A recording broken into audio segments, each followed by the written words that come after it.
غبار خاطر سے چند سطریں نادر خان سرگرو کی آواز میں۔ ایوان و محل نہ ہو تو کسی درخت کے سائے سے کام لے لیں، دیبا و مخمل کا فرش نہ ملے تو سبزے خودرو کے فرش پر جا بیٹھیں۔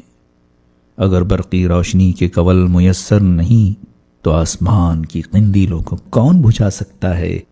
اگر دنیا کی ساری خوشنمائیاں اوجھل ہو گئی ہیں تو ہو جائیں، صبح اب بھی ہر روز مسکرائے گی، چاندنی اب بھی ہر روز جلوہ فروشیاں کرے گی، لیکن اگر دل زندہ پہلو میں نہ رہے تو خدا را بتلائیے اس کا بدل کہاں ڈھونڈیں۔ غبار خاطر، مولانا ابوالکلام آزاد۔